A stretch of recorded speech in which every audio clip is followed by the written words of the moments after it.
there's stuff on your mind and you're feeling unclear, just hop on the mic and speak without fear.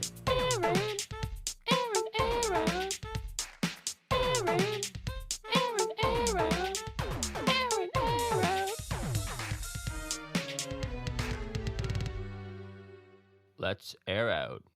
Hello, Miss Lady.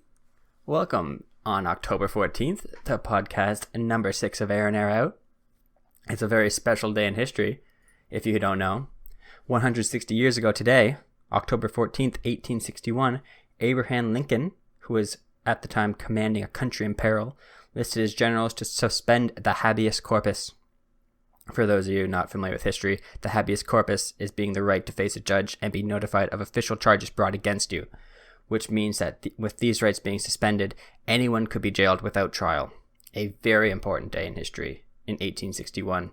But what else happened in 1861? I don't know. But what else happened other years on October 14th? I can tell you in 1926, A.A. Milne published Winnie the Pooh, a children's book starring a beloved bear, donkey, tiger, pig, kangaroo, and child. But most importantly, in 2007, a popular reality TV show, Keeping Up with the Kardashians, was born, starring our favorite celebrity, Kim Kardashian. And now, in 2021, we have the airing of episode 6, the recording of episode 6 of Air and Air Out.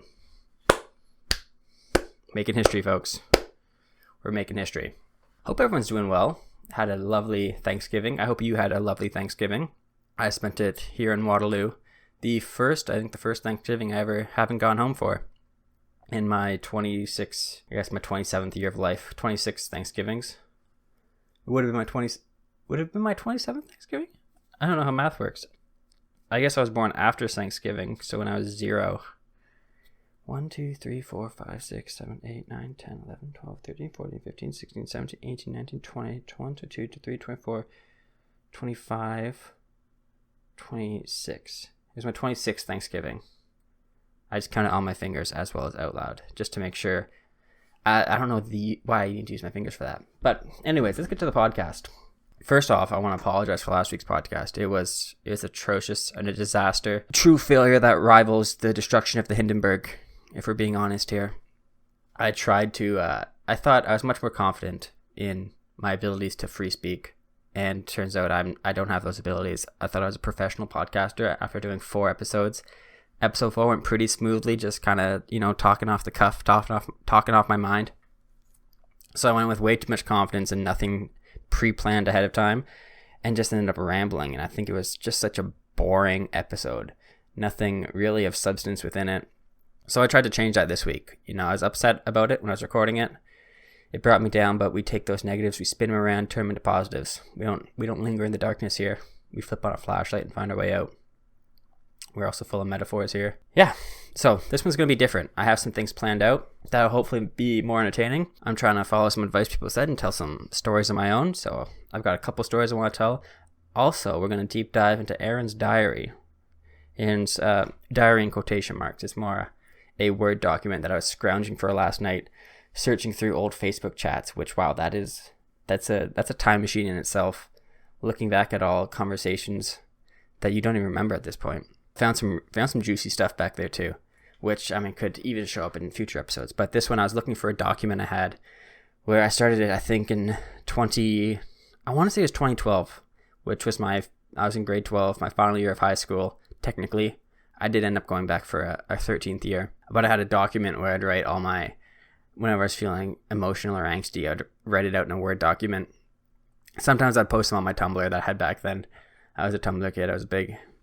I think I had one post on Tumblr that blew up, and it was a GIF I had stolen from Imgur.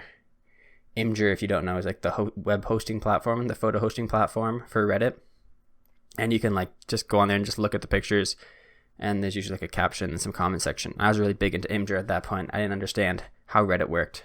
I know how the times have changed. Now I'm on Reddit far too much, and I haven't checked Imgur in, 10 years, I guess. Probably not since first year university when I discovered Reddit. But anyways, hope you guys had an enjoyable Thanksgiving. We'll get back to the topic at hand. It's middle October. How time is flying. Although we're still getting, it's 22 degrees here. It's supposed to get to 26, which I don't know if that's in my mind, it's not normal for October. I feel like it's normally like 10 to 12 degrees. I'm not complaining. I like the mixture of the visuals of the leaves falling and changing, but also the ability to still like wear a t-shirt and shorts and walk around. I put up a weekly wander yesterday where I kind of touched on this as well. Now, fall is definitely my favorite season. There's just I like the coolness setting in. As much as I like summer and enjoy just the heat, I think it's like all the seasons are in contrast to what came before it. So summer coming out of winter is so much nicer, I guess. Yeah, spring's in between, but that warming is like, oh, you're just waiting for it all. In like February, you can't wait to ditch that winter coat, get rid of the sloshy mud, and get into some cooler clothes. I was going to say warmer clothes. Warmer climates, cooler clothes. And now same thing, you had enough of summer, and then it starts to cool off. You get in a fall, you bust out those jeans and track pants once again, get out the sweaters, and then you still don't have to wear a coat, which I like. I like that hybrid in between where you don't have to bring an extra layer of clothing as a coat. Just put on what you need in your bedroom and you're good to go for a few months. And I'm sure my love of fall, oh my God, that is gonna ruin my podcast. I'm sure my love of fall comes from my birthday being November 1st. Also my love of Halloween and Halloween movies. We will have a special Halloween episode of this podcast, so be sure to tune in for that in just 2 weeks. What day of the week is Halloween on this year? I think it's on a Sunday. Yeah, it's on a Sunday, so I mean, look out for, in 2 weeks. In 2 weeks, there will be the Halloween episode, which Ethan and I got some plans for, some special music. So I'm looking forward to doing that. Yeah, not too much has been going on with me lately. Last week and kind of the week before, I got into a new video game with my friends. This is the gamer portion of the talk, so if you're not a gamer, you're going to be bored for a few minutes. But it's called New World. It's created by Amazon Games, and it's what they call an MMORPG, a massively multiplayer online role-playing game. So massively multiplayer online means there's a bunch of people, like you can see all their other characters in the same world as you. So massively multiplayer online. And then the RPG is a role-playing game. So role-playing, essentially, you're developing the same character throughout the entire game. And you fit into like a role as like a healer, a DPS, which is someone who does a lot of damage, so like a warrior, or a tank, who is someone who doesn't output quite as much damage, but can take a lot of damage. And this game is you can pretty quickly switch between all those three roles, so it's a bit different than typical MMORPGs. But I think I put in like 45 hours in the game over 9 days, which I get it. I know some of you gamers out there, that's like rookie numbers. But for me, that I was like worked out to like 5 hours a day, and I did not like that. That was too much. I told myself I was going to treat it easily and like slowly roll into it and enjoy it and spread it out. And I just got way too into it. But something I was thinking about was I wasn't sure if the game is necessarily fun or if it's just addictive. Because essentially what you do in the game is you're just like repeating quests, or you are upgrading your skills by doing, like logging. You walk up to a tree and press E. Or you can do mining. You walk up to a rock and press E. Or you can do harvesting. You walk up to a plant and press E. Or you can do hunting, where you left click on an animal as many times until it dies, and then you press E on its dead body.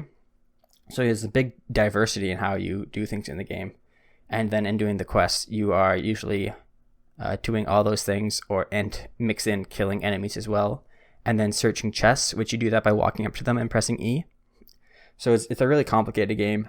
There's a lot going on, a lot you have to keep track of. But there's just, in these MMOs, there's always something to do. So you say, okay, one more quest, and then you turn it in, and then they hand you another quest immediately after that. And you're like, okay, well, it's so close, I can probably do this really quick. And then you go on to the next one. It's like mobile games, like Candy Crush. Oh, just one more level. And then you've been playing for 3 hours, or like, YouTube videos of just one more, and you keep clicking through them. Probably all the same like psychology into them, just keeping you into it. So I spent all of Friday, pretty much all of Saturday. I didn't go to the gym for 4 days because I was just working on my New World character, Hal Coogan. He's right now I'm maining a great axe and a hatchet. Yeah, I'm all axes. It's a very strong build. If you're doubting me, double axe, you're very wrong. Incredibly powerful. A nice tank DPS mix. But I had to, come Sunday, I woke up in the morning, I was like, I can't go back into New World. I gotta spend some time in this world and keep developing myself before I spend all my time virtually accomplishing things and not accomplishing things in this physical 3D world. See, even in real life, I'm calling it 3D world. So come Monday, I was like, I need to make some changes. I need to adjust, realign myself, especially after the last podcast where I'm like, it kind of is weak. I was going downhill. I need to pick up my spirits. So come Monday, I had all these plans. I'm gonna wake up early. I'm gonna record the Weekly Wander. I'm gonna edit it. I'm gonna look for jobs because I'm gonna have to make some money soon. And then it's just going to be like a full day of working. And then ended up Monday, I was going to wake up at 7, slept until 10. Got out for the Weekly Wander though, did record that. But then came back home and just made lunch and like read. And then called it a day. I decided that since I worked a half day on Friday, I could then work a half day on Monday since technically Monday was a holiday. And that's how I justified it to myself. A little excuse. But then Monday night, I was like, that doesn't count, Aaron. You are doing this business for yourself. You got to actually start doing things productive in this business. I don't even think I can call it a business. It's like a hobby still at this point. I haven't figured out how to spend a full 40 hours a week on this. But Tuesday through today, I've actually been good. Been getting up earlier, 6:30, going out for a walk. I like walking in the evening when it's dark and there's no one around. But I don't like it that it's nighttime, then I gotta go immediately to bed after. So I've been getting up early and then going for a walk and like watching the sunrise. Well, not watching it, experiencing it as I'm outside. Everything's like suburbs around here, so it'd be a tough place to go find some open field where I could go watch the sunrise. That would be cool though. I should look into that. Maybe like an early morning Weekly Wander. That'd be neat. That'd be very neat. And that's been good. That's kind of the newest book I'm reading is called Extreme Ownership by Jocko Willink, and he's a big proponent of discipline. And his the first step to discipline is actually getting up early. That's what people hate to hear, but I think the way I see it is getting out of bed. It absolutely sucks. Your bed's so comfy and warm, and everything in your body tells you this is where you should stay and be comfortable. And then that first decision to get out of bed will like carry you throughout your day, because that's the hardest decision you're going to make. Usually, some people have much tougher lives than I do, where they have to make tough decisions throughout the day, and getting out of bed is probably like a minor one to them. But for me, someone who lives a very comfortable and easy life, getting out of bed is very tough. So getting out of bed every morning, and then it's kind of like in your head, I'm not going to waste that day because I'm like, why would I get up at 6:30 to do this? Why would I get up at 6:30 to play New World or get up at 6:30 to watch YouTube all day? I got up at 6:30 to be productive, to do things. And it's kind of worked, I'll be honest. I did take a nap today because I spent all day yesterday working on that Weekly Wander, and it didn't even turn out that great. Oh, I also filmed a TikTok for TikTok Tuesdays. It's also up on YouTube Shorts, and it's my best video so far on YouTube. If you haven't seen it, it's a spaghetti making tutorial, 1 minute long. The entire thing revolved to... Oh, guys, stop. Chad just ruined my podcast. I'm going to ask for next month's rent back because he just completely shot this entire recording. What was I talking about? TikTok Tuesdays. Yeah, and that, it was nice that TikTok did well. I mean, well for my channel. It's at... First off, I gained 2 subscribers after posting it, which I haven't gained a subscriber since I made my channel. So my first 10 subscribers were all people I know, and these 2 subscribers, I don't believe I know either of them, because I stopped posting my podcast and my YouTube videos onto my Facebook and Instagram, because I figured that everyone who knows me at this point already knows that I'm doing this stuff, and if they don't already follow me, I doubt what I'm going to do is going to convince them. Like, they're not like waiting for one episode. They're like, okay, that's the one that I'm going to follow Aaron at. So the video has done well. It is at 181 views, 32 likes, 1 dislike though. Actually, I didn't see that. I'm going to dislike it myself. Just 2 dislikes. There we go. Because I don't care. Doesn't affect me. But, oh, god damn it, Chad. But just stop texting me, Chad. I'm recording a podcast. Where was I? Where was I? Yeah, and the TikTok also was my most viewed TikTok on TikTok. We got like 600 views, only 9 likes. I think I gained 1 or 2 followers from that. But that's something I want to continue doing. TikTok Tuesdays, just to add, I mean, it takes me like 15 minutes to film one. The harder part is just coming up with an idea. Usually once I get the idea, I can, put it together pretty quick. I made this one as I was actually making spaghetti for lunch. Oh, god damn it, Chad. I've been distracted multiple times from Chad texting, Chad, our landlord. Our bottom tenant is moving out. He made it a good month with us living here. I think more of the issue was that he has a son, and this is not a good place to raise a child living in that small basement. I don't think it was our doing. We not the first weekend when we were here, we were kind of loud in the living room, but that was like our move-in weekend. And then ever since then, we don't hang out a lot in the living room, especially not late at night when anyone will be sleeping. So it looks like, yeah, we'll be getting a new roommate coming in the next month or so, seems. I think they're going to redo the carpet and then someone's going to move in. So maybe that'll bring more entertainment. Could bring me a new viewer to the podcast. Maybe he's a major podcaster and they know some people. And then this is going to take off. Who knows? Anyways, I think that's about it for my week for this intro. And so this week's episode, I have 2 stories I kind of want to tell. I don't know how long they're going to be. They might be pretty short. And then I have we're going to dive into Aaron's diary. So a nice little 2-topic thing, but still sticking with the off the cuff. I haven't rehearsed these stories. I'm just going to go off memory and hope I can remember the details. I was hoping to find one of the stories involves a letter written from one of my roommates. And I looked through all my Facebook messages trying to find it. And I thought I would have sent it to somebody, but it's not there. It must have been on an old phone and just, I can't find it anywhere, which stinks, but c'est la vie, it's the way it is. I'm sure the story will still make sense without that. I think I remember enough details about the letter that I can paint you a mind picture. So anyways, let's get to it. Let's hear a little musical interlude and hear some stories. Musical interlude. It's story time with Aaron. Put on your pants and do a dance. That's not a good theme song. We'll figure something out though. I have a couple of stories I want to tell. 2 about, I guess the theme would be living situations. 1 in Oshawa, 1 in Mississauga. We'll start, we'll go sequentially. Is that like in time? We'll go in the oldest one first, which is Oshawa. I lived in Oshawa in, oh boy, 2018? 2018, I moved September 2018, I think I moved in there. I think that makes sense, 2018, finished in 2019. Yeah, September 2018, I moved in there, and I was going to Durham College for an environmental tech fast track program. The fast track program I mentioned in another podcast, but I'll say it again here. It's normally, the environmental tech program is normally 3 years, but if you have a university degree, they just pretty much scrap year 1, which are like the introductory courses, and then year 2 and 3 you take at the same time. So you have a super full schedule, but you go from a 3-year program down to 8 months, which is way better, and it's for the price of 1 term, like it's the same cost.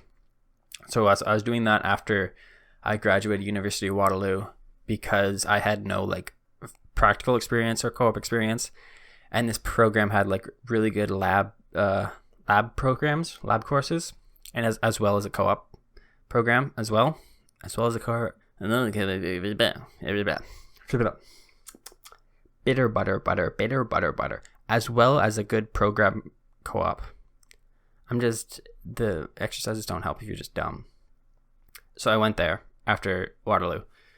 Didn't know anybody and had to find a place to live because Oshawa, if you don't know, is like an hour and a half drive from Barrie, and I didn't have a car at the time, so commuting was not an option. And I didn't look too much for like apartments. I was looking at residence style kind of things, and there just happened to be an off-campus student residence, so it wasn't run by Durham College, but it was a residence style building, maybe an 8-minute walk from the campus. So it's on the same road, super close. It was really convenient. So I got a room there, and it was in a 5-bedroom apartment. So if you can imagine it was a long apartment you walk into the door and it's kind of T-shaped. So if you go left, you've got, my bedroom was straight in front of the door. Then there's a room to the left of me, and then further down the hall, another room to the left. And if you go right, there's a door right beside mine. So kind of like 45-degree angle from the front door. And then you have a big kitchen section and a living room area. And then farther beyond that, you've got a 5th bedroom and a bathroom, as well as a bathroom on the opposite side. So it's T-shaped. All the bedrooms are on the same wall, their windows would face out to the parking lot, we were on the first floor, which is actually super convenient for moving because my parents would just park their car in the parking lot, and then we just huck the stuff over like our balcony railing and carry it inside, so you didn't have to like make a ton of trips all the way inside and around. So that was nice. And I mean, it's a very spacious place. I tried to get it furnished, and that was a nightmare. It was like an extra $900 for the year to get a desk, dresser, bed, mattress, like everything in there, lamps, whatever you can think of. They were furnishing it. But since I had gotten in there so late, they were out of furniture, which they didn't tell me until after I had sent them my deposit for the furniture, which was $900. And that was such a fight for them because I e-transferred them the $900. An hour later, she's like, hey, actually, we don't have any furniture for you. So I'm thinking, great, they can just e-transfer me back. Apparently, they can't do that. They have to give me a check back. So for the month and a half, I was waiting every week. I'm like, hey, did you get that check sent back to me? Where's that check at? Blah, blah, blah. She's all like, oh, yeah, it's sent. We're sending it. And I never saw it in the entire time. So when I got there, I finally like found the manager of the building and talked to him. And like, yeah, we've been trying to send this check forever. You have to wait for the president or whatever, the president of the building or whatever the highest level was. Maybe it was the manager and I was talking to assistant manager, whatever, because the check is locked in a vault. And so finally I talked to the president, manager, CEO, grand ruler of the apartment building. And she hands me the check, and it was posted for, I guess, I'm not going to say my address, but it was one digit. Say my address was 72, my home number. They had it posted for 73. So it just kept bouncing back because I guess it was going to my neighbor, and they're just sending it back constantly. So that was a pain in the ass, but I did get my $900. That's not the story I want to tell, though. The story I wanted to tell was the rivalry that occurred within our unit. So I think I was the oldest person in there, and I was very much living in that residence like, I'm just here to get to class, get my stuff done, and leave. I'm not here to make friends. I'm not here to socialize and chat. I think that's kind of what most people were there for. I had 4 roommates. There was Andrew, who lived at that far single room down the hall. Then there was a girl beside me. Then there was me. Then there was Ryan. Then there was another girl at the far end of the hall. And it's totally reflects badly on me that I don't remember the names of the 2 Indian girls, but the 2 white guys, I remember their names perfectly. But we'll just skip over that fact. So there was not a lot of socializing or like group activities in this apartment. Everyone, you would hear the front door open, someone would walk to the room, and then you'd never hear nothing in the living room or anything, except for if someone's like putting around making their lunch or dinner in the kitchen. That's the only time you really heard people. But I guess at some point, Andrew and the girl beside me had, hit it off, become kind of a couple, and they started hanging out more and more together, doing things in the apartment. Andrew was working construction. He wasn't actually a student. He was a bit of an odd duck. He always kept going to yard sales and garage sales and coming back with antique furniture that he just stuck in our living room and didn't use. He had like these massive tables and dressers and stuff just all over the living room, not laid out like you could actually use the living room, just is like a storage closet for him, just in the middle of our apartment. And the weirdest thing was, since his bedroom's across from the bathroom, I would go to the bathroom sometimes, and if he had his door open, I'd look in, and the guy's just sleeping on a mattress straight on the floor with no furniture in his room. So he's living like a squatter in his bedroom with no furniture, yet all his antique furniture he's collecting is just sitting in the living room not being used. Wild. He did have a Bob Marley poster in his bedroom, which maybe that'll play a part in this story later on. So he was dating I need to think of a name for this girl. Okay, well that was a big waste of time. They didn't have the email, so I don't know their names. We'll just call her girlfriend. So Andrew and his girlfriend, totally disrespectful because I don't know her name, but she was a person. She was not just a girlfriend.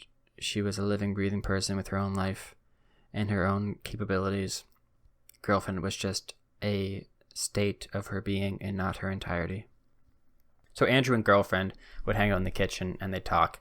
And I guess there started to be a rivalry between girlfriend and girl at End of Hall. God. I would like talk to girl at End of Hall in the kitchen, and we were friendly. We would chat a bit, and she'd like complain, like, oh man, they're so messy, or they're so loud, and I can't believe that she's just throwing her time away with this guy. I don't remember the specifics of what we talked about, because I was totally just like nodding and be like, yeah, totally. Oh my God, I get it. Yeah. Just totally signing off on whatever she was saying just to get through the conversation so I could get back to my room from cooking. But yeah, we weren't close, but we had no issues, me and girl at End of Hall. Same with Ryan. Ryan, I don't think ever got involved in any of this. And over time, yeah, so she started getting angrier and angrier, and I would hear her in my room since I'm right by the front door. Like, I'd hear her door slam, and she'd like storm out of the room and go at the front door, like feet stomping. And I didn't really know what was going on. And one day I come out and there's a note on the refrigerator. I think it was I think it was posted on all our doors. She had printed 4 copies of this note and put it on our doors. That she's like, the amount of marijuana smoking in this apartment is completely unrespectful and has causing a huge problem for my health. I'm having difficulties breathing and I'm suffocating in my own room, and it is causing me a great deal of mental stress and anguish. The amount of smoke that I have to deal with. On October 15th, it was especially potent, where I thought I would not make it out of my bedroom. Something like very over the top and dramatic like that. I just talked about all these instances that she's had to deal with the torturous marijuana smoke in this room. That being said, I had never experienced marijuana smoke in like the living room or anything in this apartment. I didn't really know what she was talking about, but that'll come up later in the story. So that comes up, and I thought it was pretty funny. I like grabbed that note and like sent it to all my friends, like, hey, look at this. This is wild.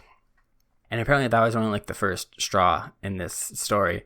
The rivalry between her and Andrew like continued. And I guess the more marijuana smoking that was going on, the more frustrated she would get, and the more times I would hear her storm out of the bedroom down the hall. To the point where I'm in my room one day and I hear them screaming at each other in the kitchen. Just yelling. Andrew's like, you're trying to get me evicted. They're going to kick me out of this place because you're lying and you're BS. You're a terrible person, a horrible human being. And she's yelling back, you deserve it because you're making this place a hostile environment and it's unacceptable to live in here.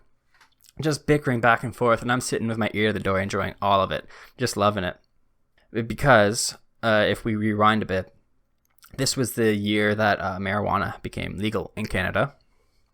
And as a law-abiding citizen, I waited until marijuana became legal to start smoking marijuana myself. So I had purchased an ounce of weed and bought my first bong in October of 2018 and was partaking in some herbal activities in my bedroom, just opening my window, blowing it out. It was one of those windows where like most of it doesn't open. Just the bottom one, you can like crank it open 45 degrees and it flips up and goes out into the parking lot. So I was doing that like every night after school. It was a long school day and I wanted to enjoy myself. And in my head, I'm like, well, drinking has like lots of calories, but smoking weed's no calories, so it's got to be good for you. So I was doing that. And on October 15th, I had my friend Will over to come have some drinks, smoke some weed, and watch the Leafs game, kind of hang out. It was the only time he came down. The only time anyone came down actually to visit me in Oshawa. So it was I was living with 4 other people, had no like room for a bed or anything. So Will came down, yeah, we had a good time, hung out, and then there's the week after that this letter was posted, and I was immediately like, oh, okay, yeah, that was definitely me. Every time I would hear her storm out of her room, slam her door, and stomp her feet, happened to be right after I partook in some jazz cabbage in my bedroom. So it was 100%. Andrew was totally smoking weed. I'm not going to take that away from him. The Bob Marley poster, his eyes were always constantly glazed over, but I think he was actually going out to the balcony to smoke, and I was not. I was doing it right in my bedroom. I tried every method to like prevent the smoke. I would stuff a towel under my door. There was a vent right above my window that I put a bunch of Febreze fabric softener things in it, and then I put like a t-shirt on top of that to stop the smoke. I had a fan behind me that would blow out. I made one of those. I'd made a sploof, is what it's called, a sploof, of a used toilet paper roll with a fabric softener sheet over the end and elastic donned.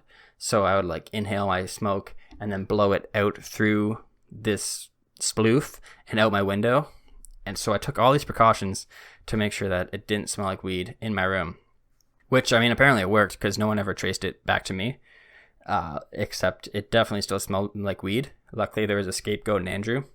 So Andrew was taking a lot of heat for my weed smoking. But I couldn't. I mean, this guy was going to get kicked out. He's going to get evicted for smoking weed in the apartment.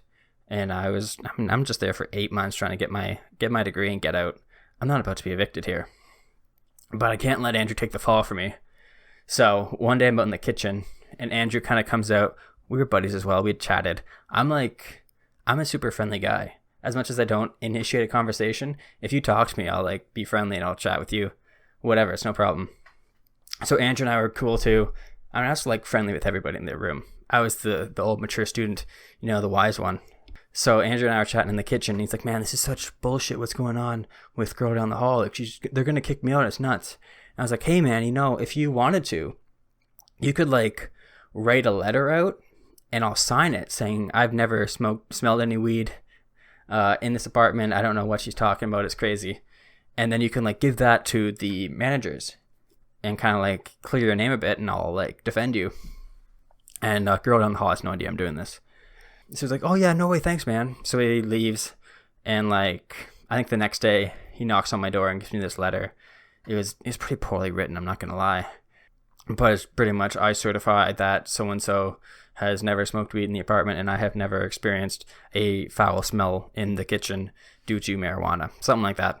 And I signed it, and he's like, "Thanks, man, I really appreciate that." Went on his way. So I'm like, okay, boom, I'm covered from Andrew's side, and still no one suspects anything. I'd actually started like bringing my bong and stuff. I would go home for my co-op. It was on Mondays, every Monday. So I'd have to go home Friday evenings, take the train and the bus home from Oshawa to Barrie. So I started packing my bong in my backpack and like stuffing dryer sheets were like, that was, I guess, my fix it all for everything. So I'd stuff them in like the stem, stuff the stem in a Ziploc bag and then like triple bag the bong and stick it in my backpack for the day at school. So I would leave straight after class to catch the bus to get home as early as possible because it was like a 4-hour trip between all the different methods of transport. So I'm paranoid. There's a part of me that's like super scared. I'm like texting Sarah like, "Oh my God, I'm gonna get caught." Like I remember one particular time that I had set up all my weed smell deterrents, set my room up perfectly. And the instant after I had smoked weed, I heard her door slam and she sprinted out and running down the hall. And I was like, "Oh my God, that's it. That's it. I'm done." And I just smoked weed. So I'm like super extra anxious and freaking out that I'm going to get evicted and I'm going to be done. And I'm never caught to this day. I mean, unless they listen to this podcast, they'll figure it out. But I never told anybody back like living there. I only told my friends what was going on. Yeah, so Andrew had that letter written. And I thought like, okay, we're probably good then. I think we're covered. Ryan's not going to get dragged into it. So I'm out for a walk one day, and I had a missed call. They left a voicemail, and I listened to it, and they're like, "Hey, this is so-and-so at 1700 Simcoe. We'd like to have a meeting with you to discuss some problems in your residence, your room." And I was like, "Ah, shit. They figured it out. They know it was me." So I was out for a walk, and I walked back. When I got back, I went and like talked to her, and she's like, "Hey, let's schedule a meeting for next Wednesday where we can sit down and really hash this out." And I was like, "Okay, well, she didn't really say anything about me, so I feel like maybe I'm still in the clear." So a week goes by. I go to our meeting, go into her office, sit down at her desk, and she just goes, "Is anybody smoking weed in your apartment?" And I stare at her, look her dead in the eyes, and say, "No." And she goes, "Thank you very much for your time. That's what I thought. You guys are right by the parking lot. I'm sure it's just blowing in from the parking lot, people smoking. Glad we can put this behind us." I went, "Happy to be of service. If anything else comes up, I'll let you know." And that was it. Like, that was the entirety of the residents' intervention in this. I guess, I mean, I was just such a good character witness that they took my word for it. They're like, "This guy's older, mature. He knows what's going on. He's here to graduate. We're going to take his word for it. He's a separate party." I had never like had any issues with anyone at the residence. I was just trying to be a ghost, trying to be as low key as possible. And after that, nothing. I think because I don't remember if this happened. I think this all happened before Christmas. No, it couldn't have, because my co-op was after Christmas. So maybe it wasn't even October when she. It wouldn't have been October because the Leafs would have just started playing. But anyways, nothing ever happened to it. I never got in trouble. Andrew didn't get evicted. This girl didn't. Why do I feel like someone else moved in and she moved out? I feel like maybe she changed rooms or something, and maybe they moved her out of the room just like to appease her. But no other issues after that. No one ever knew that I was the one causing the entire rift between the apartment, but I'm also like the guy that solved the rift. So I'm both the villain and the hero in this story. So that's story number 1. That's the story of Aaron's mysterious marijuana mistakes. That took place when that was 2018. How old was I then? 24. I was 24 years old. Still a young dumb man.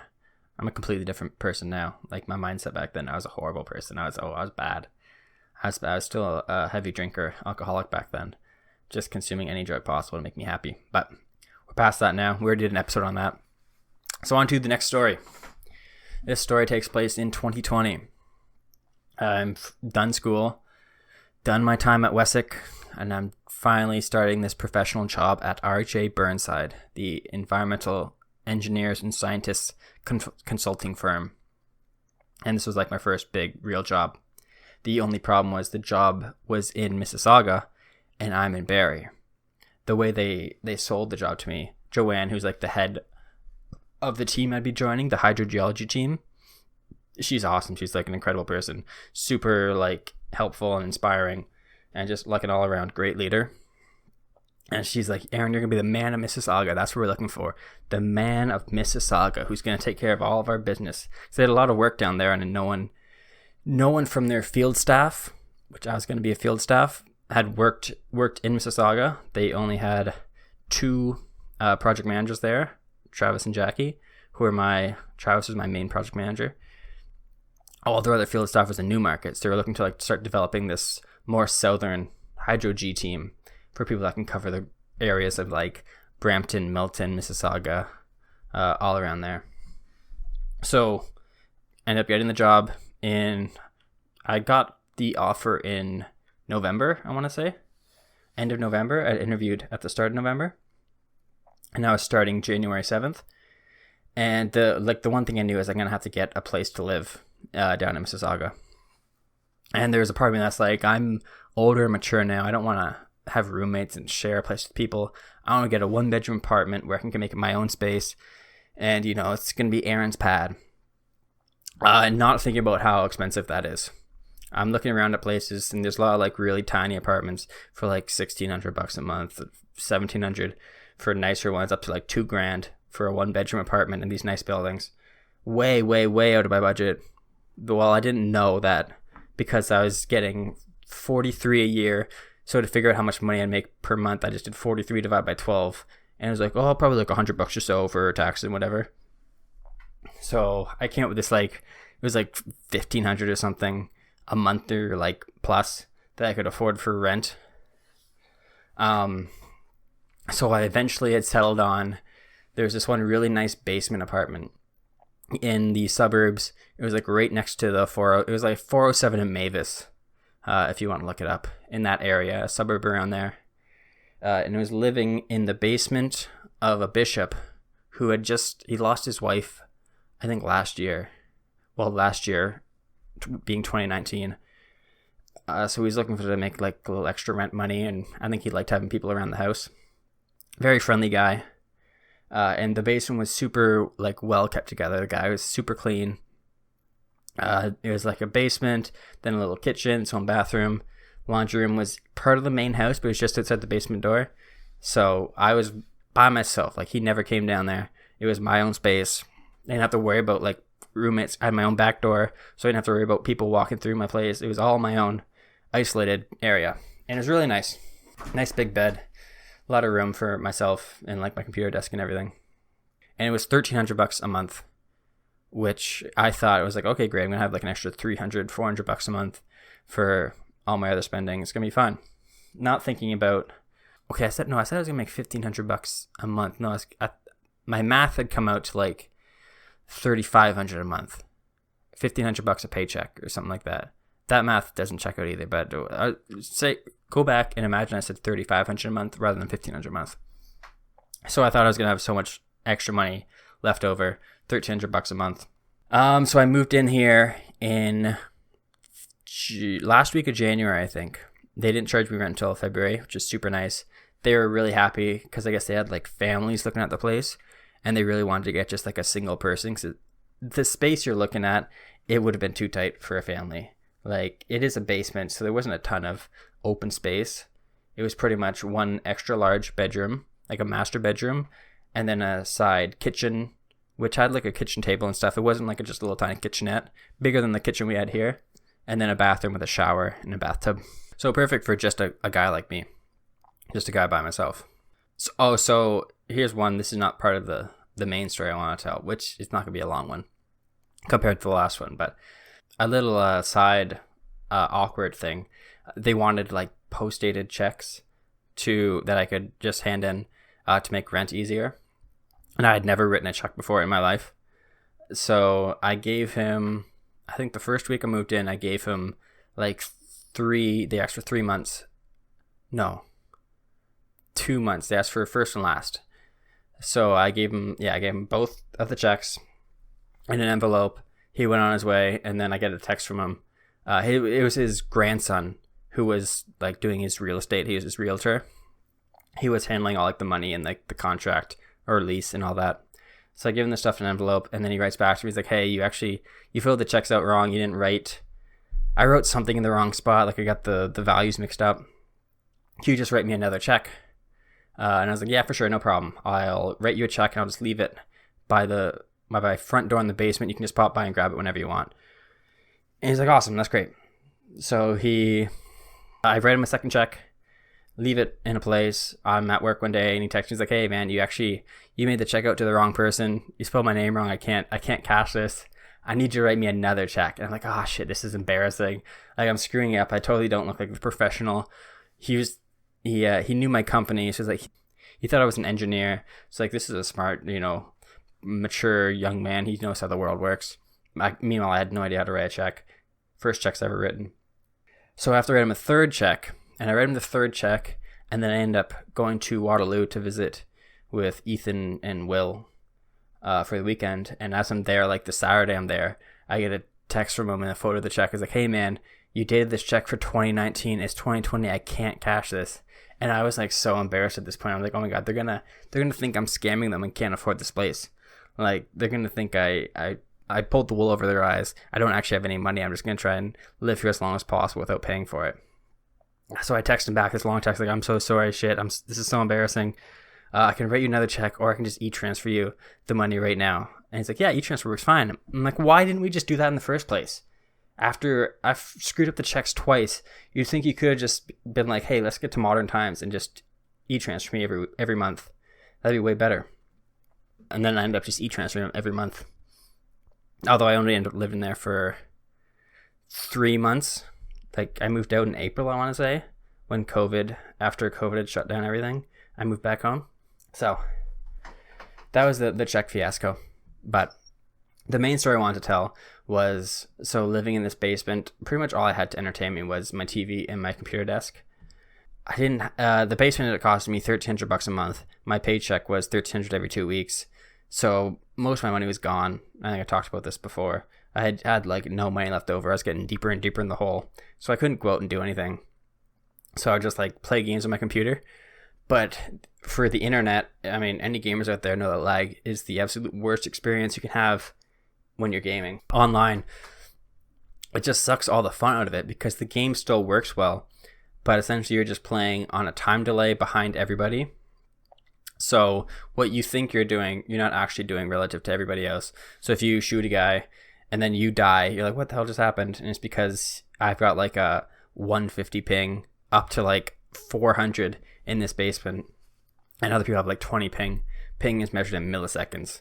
So the time it takes for the server to go to his computer is 20 milliseconds, whereas it's taking me like 400 milliseconds. So his connection was just getting there way before me, if you don't know what lag is. So I'm just playing behind it. Made games unplayable and super frustrating, yet I kept trying because it's all I had to do. So I had like tried a ton of different ways to fix this lag issue.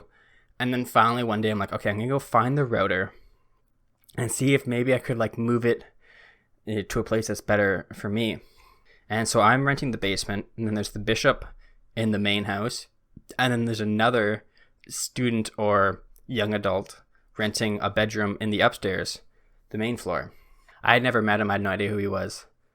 So I get home from work, and I know, because they both drove, so I knew if there were no cars in the driveway or the garage, no one's home. Like, he's not going out anywhere without his car. So I get home from work at like 3 o'clock, and there's no cars or anything in the driveway or in the garage. So okay, I'm going to go upstairs and kind of explore. I'm not supposed to be in the main house at all. Like, I'm just supposed to stick into the basement, but my basement door leads out into the main house. So I'm like kind of creeping around in his house, and I'm looking for two things. I'm looking for the router, and they said they put in a wireless extender to reach, so the Wi-Fi reaches the basement. And the real estate, the grandson, told me like, hey, don't worry about the internet down here. We got a Wi-Fi extender. It's going to be peachy internet down here. And that couldn't have been a bigger lie. It was awful internet down there.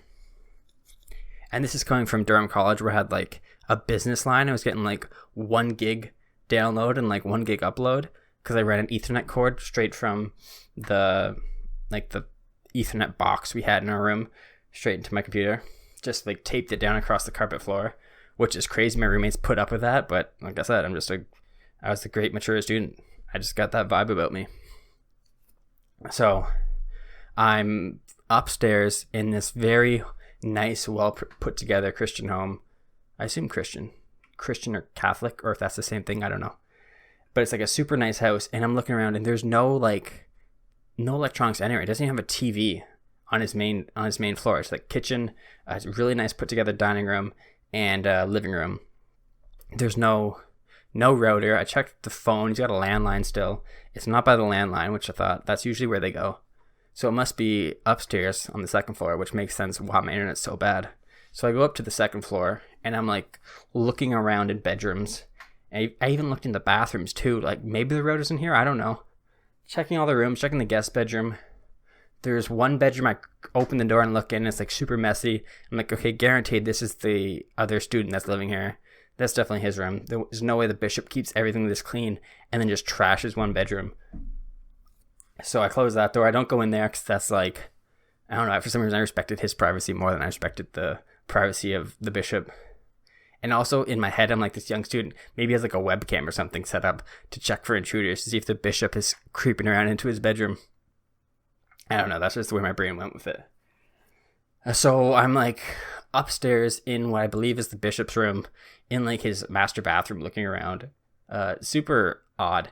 And then I hear the front door open and close. And like, oh shit, someone's home. And my heart starts racing, because where the stairs are, there's no way to get down the stairs without like alerting someone in the main house. The stairs are in the middle of the house, wide open. So if I came down the stairs, I would definitely be seen. And I don't know if it's the bishop that's home or if it's this other student that's home. This all occurred in like a minute, but it dragged on for what felt like 40 minutes. And I'm like pacing around this bathroom. In my head, I'm like looking for hiding places that I can hide. Like, oh, can I hide under the bed, or can I get in the closet and get away? And I mean, that would have been a way cooler story, or a way better story, if I actually did that. But what I really did was I just walked out of the bedroom and started walking down the stairs, looking at my phone like I'm about to make a call. And then I see the student or whatever coming up the stairs. He like looks at me like shocked. And I'm like, oh, hi, you must be the other tenant. I live in the basement. I'm Aaron. Acting like I was about to make a call. And I go, hey, do you happen to know where the router is? And he's like, yeah, it's in my bedroom.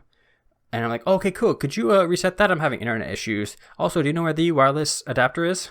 The extender? And he's like, yeah, it's behind the couch downstairs. He's like still in shock, like doesn't understand why I'm way upstairs when I'm supposed to just be in the basement. So I was kind of like, walk past, like, hey, thanks, man. I really appreciate that. Walk back down the stairs, quickly go down to the basement, and like just calm down. Which I wish I had a better ending to that story, where I had to like hide in the bishop's closet until he fell asleep and sneak back down to the basement. But that didn't happen. I did, I guess, the smart thing and just immediately turned myself in, because I figured getting caught accidentally being up there is far worse than being caught on purpose being up there. And luckily this kid seemed super shy and didn't want to like really get into anything. I don't know if he ever told the bishop or whatever. Actually, no, I think I got a text from the realtor later that night, like, hey, are you having internet issues? And I was like, yeah, I am actually. It's been pretty rough down here. And then, so I guess he must have texted Nick, like, hey, this guy's wandering around upstairs looking for the router. He probably doesn't know if I've been into his room or not, which I didn't. I was respectful of your privacy, not of anyone else's, not of the bishop's. But that's that story. The time I almost got into like a sitcom scenario of being locked in someone's house, trapped in someone's closet as they came home. But I didn't. I did what those TV characters never do. Actually, I guess in It's Always Sunny, maybe that's where I got it from. If you haven't seen that episode, they get like trapped in the closet of this rich family. And then eventually there's like, you know what? I'm just going to get out and just walk out the front door past all of them. It's the move to do. It's the power move. The power move is usually the right move to make. It wasn't, besides the internet, it was a nice, and the cost of it, it was a nice place to live. It was the day I moved out, actually. I guess by some crazy circumstance, it was also the bishop's birthday.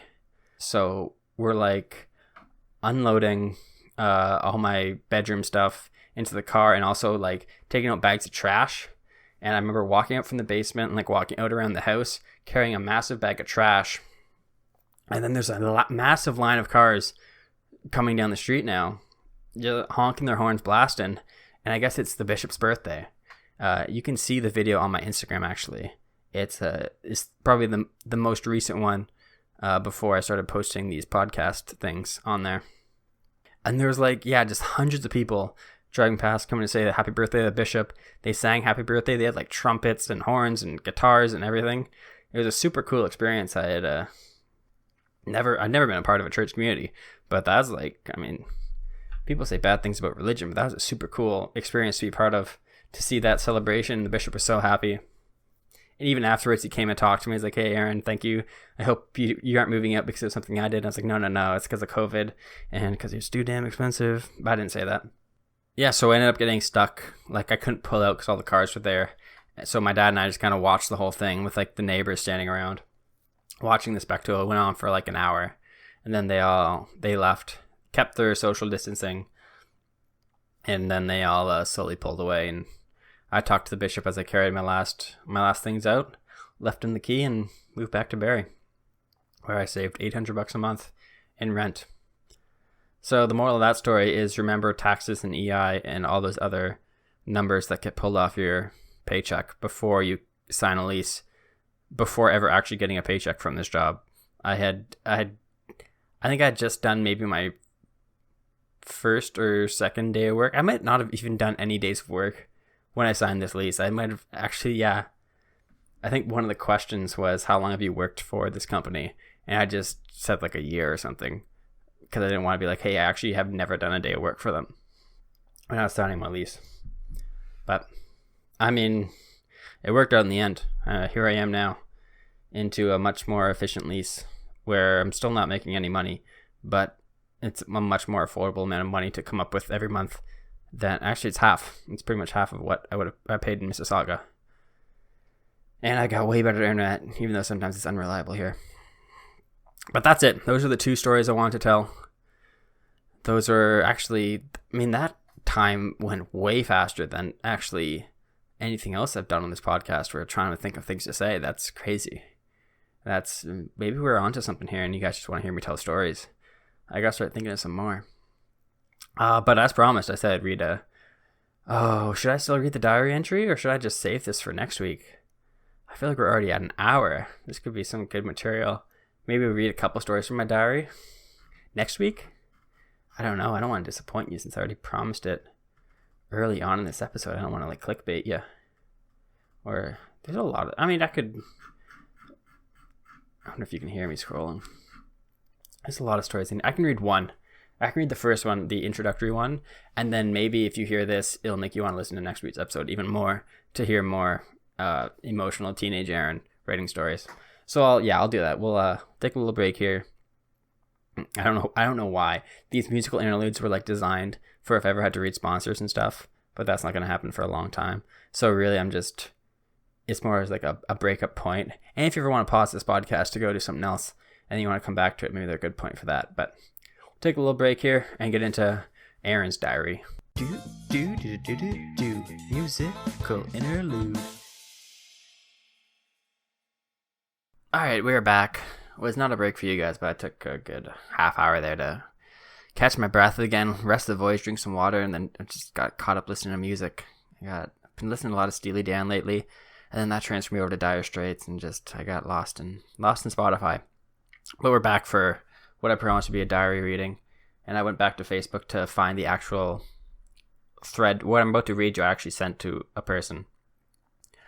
And I went back, scrolled way back to find the actual thread from, looks like March 3rd, 2012, when I sent this. And oh boy, is it going to be painful for me to read this. 2012, I was 17 years old. I would have been 17 years old when I sent this. A very emotional teenager. A very, as we all were. Looking back at it, it's way worse than I thought it was. Not the situation that happened, but geez, I would never write anything like this or act this way as a fully grown male now. I have a much better approach to how to talk to people. But let's just get to it. Let me just read you. I'll read you the initial letter. This is a love letter I wrote. The first one I ever wrote I would have been in 12th grade here. I'm not gonna say her name. I'm gonna pretend I wrote this to myself. So every time I'm just gonna use my own name. If I ever mentioned her name in this thing, just to, for privacy's sake, so you guys don't all go tracking her down, even though all of you know her and probably already know who this is about. For any of you strangers that don't know the story, we'll keep this for you guys. So let's just get into it. I could be making a huge mistake writing this, but I just don't know what to do anymore. I really like you, and it's driving me insane. I can't focus on simple tasks anymore. I can't even watch television without thinking of you, and I don't know how to cope with this. I am writing this with the impression that getting it out of my system will help me, and I don't intend on sending it. However, if you are reading this, those plans have changed. Every time I think of you, which seems to be all the time, I get butterflies in my stomach, and my heart starts to race. Even as I am typing this, my hands are shaking because I'm so nervous of how you will think of me if you ever read this. You are a truly brilliant person. You are beautiful, kind, honest, and determined. You know you want to go in this world, and you strive to complete it. You inspire me, just some low-life guy doing as little as he can to get by, to be something more. I don't know what else to say. You are simply amazing. I am not expecting anything to change between us. I just need to get this out there because I don't know how else to cope with these emotions because I've never felt this way about anything before. The more I think about this connection, for lack of a better term, it is turning into something I can no longer comprehend. You have managed to flip my world upside down just by being yourself. There is nothing fake about you. You simply live as who you are, unlike so many people hiding behind what they are not. Maybe I'm rambling now, but I have so much I want to say that I just don't know how to. I could never say this in person because I'm far too nervous, and whenever I see you in person, my mind goes blank. If you ever end up reading this, I apologize. It will probably make things extremely awkward, which was not my intention. You don't need to reply, I understand. You won't hurt my feelings, I just have to put this out there. I'm lost right now in writing this. I'm just trying to get some clarity in this very strange thing we call life. People always say there are hard decisions in life, and writing this has by far been the hardest for me. I just don't know what to do. God, that was awful. What an overhyped, over-exaggerated, emotional mess I was.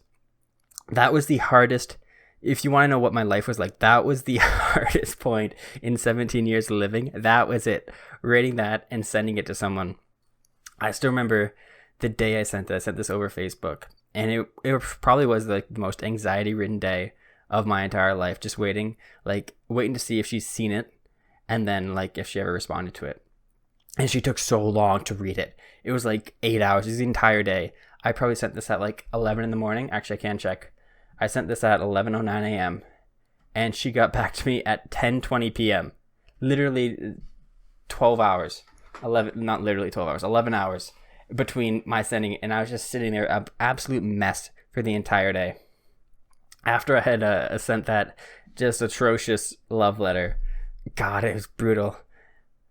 I can't focus on simple tasks anymore. I can't even watch television without thinking of you. I don't know how to cope with this. Oh my goodness, Aaron. I mean, it was very complimentary, but also like, that's not how I talk at all.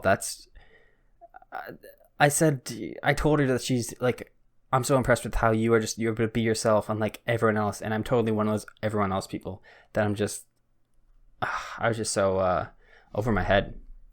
It's true that she was like my first big crush. The first person I'm like, oh my God, like women can do this to people. They have this impact on men. Oh my goodness. I didn't know I had these feelings inside me.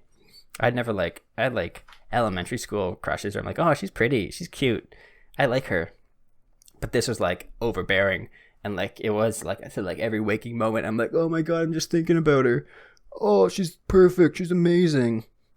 I never really, we had some classes together, but like I never really talked to her, been friends with her. I didn't know her on a personal level, personal lover. Hey. And then after I'd sent that, I did send a follow-up. After waiting all day at 8:53 p.m., I sent, I don't know if you've read this or not, but I was in a weird state of mind this morning. As you can probably tell, this is not how I normally talk. So to avoid any unnecessary awkward encounter over this beautifully worded essay, I seem to have written, I'm just lay out the key points. Yes, I do like you, and you are a great person. I really should have just written that in the first place. So yeah, let's keep this as professional as possible. We're all adults here.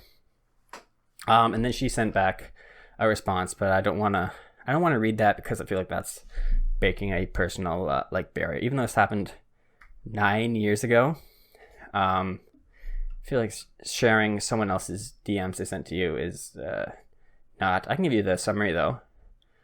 She was very flattered. She appreciated things I said to me.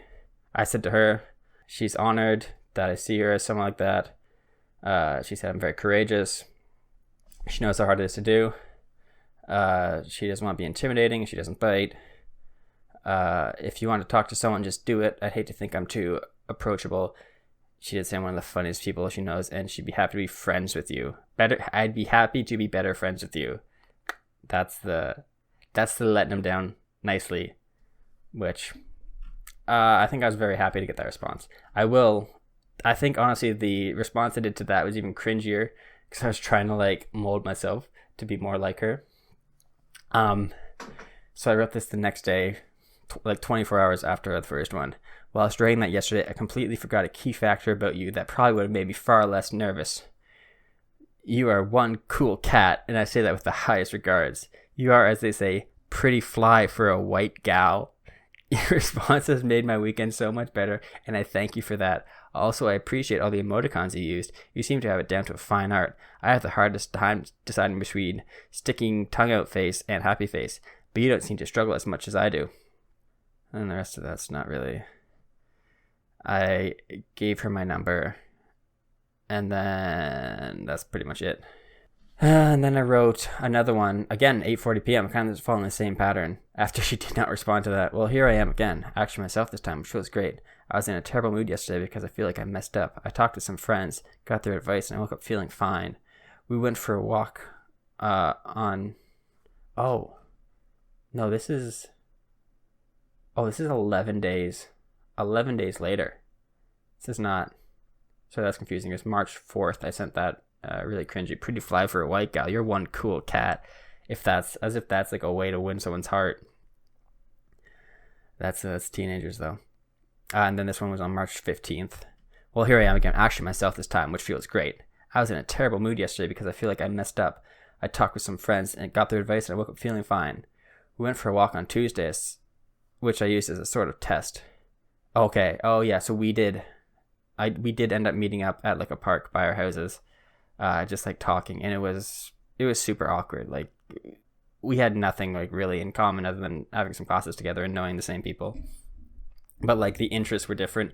But I was totally like, oh, I need to like everything she likes, and blah blah blah. And it was like really being overbearing and over the top, and awkward and teenager.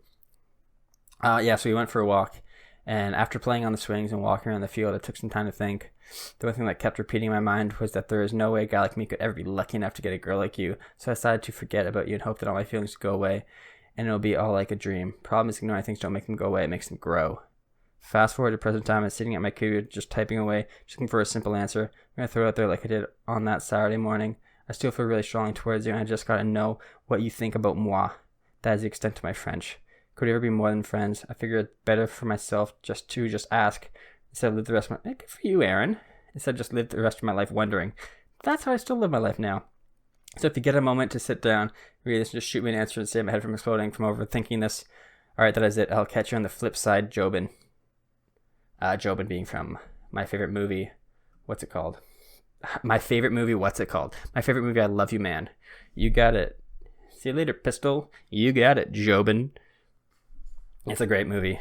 Highly recommend it. I've seen it like 15 times. And then she was brutally honest, and she doesn't see us as more than friends. She's not going to lead me on. There's someone she needs to figure out things with before she'll be good for anyone ever. Blah, blah, blah. So anyways, it didn't work out for me. After all that, the important thing is I shot my shot. I shoot my shot. It didn't pan out. And then I just wrote back a message saying that's fine, whatever. I didn't say that's fine, whatever. It was another paragraph. All these messages were like paragraphs back and forth. But that was like, that entire scenario was probably like my first experiment in just like writing down my thoughts and emotions to kind of keep track of them. Hope that sniffle wasn't in there or too loud. And then I continued that. I wrote an even longer one about the next person, which I don't know if I'll ever read that on the podcast. It's a 3-pager. But I have some shorter ones that I wrote that are like still like angsty teenager stuff. Not angsty, but like emotional. Oh, woe is me. Life is so hard. Or I've got everything figured out and I'm so like philosophical for a 18-year-old that I posted on my Tumblr that we'll read later in the podcast if you guys enjoy this stuff, which, I mean, I'm not going to know because you guys don't tell me anything you enjoy about this podcast.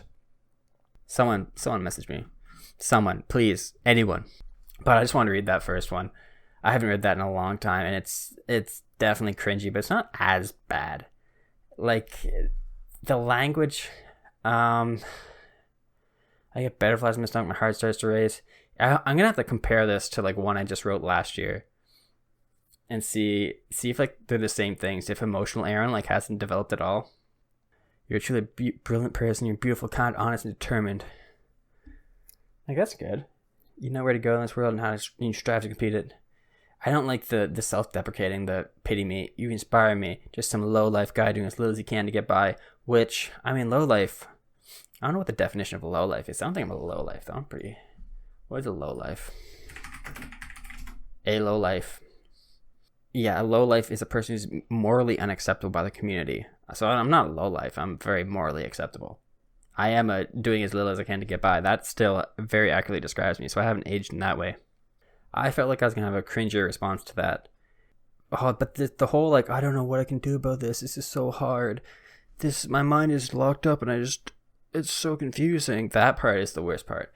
Which maybe that was still accurate because I think as a 17-year-old feeling emotions for the first time, I was very, very confused by them all and didn't know how to comprehend them.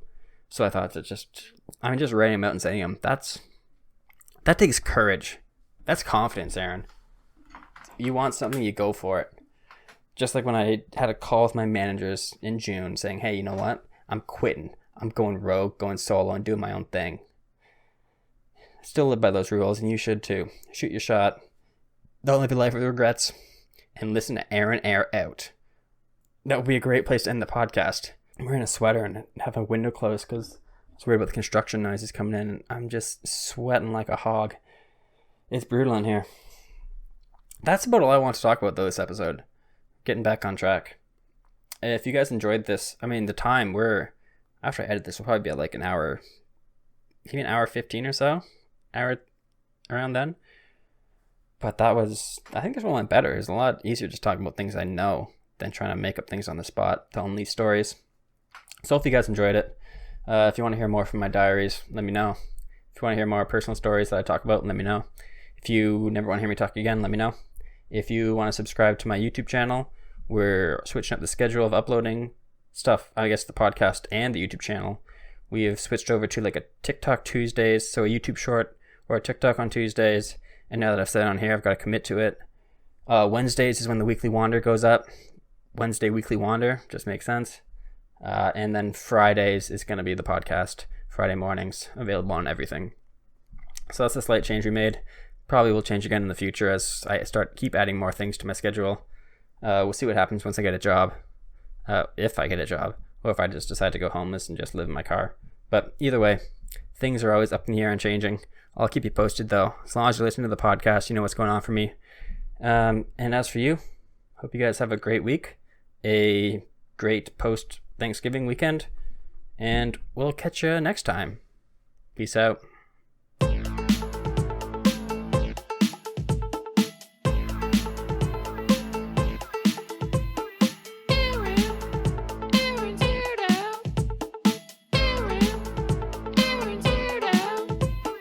Thanks for listening. Hope you enjoyed your stay. Now take what you learned and have a great day.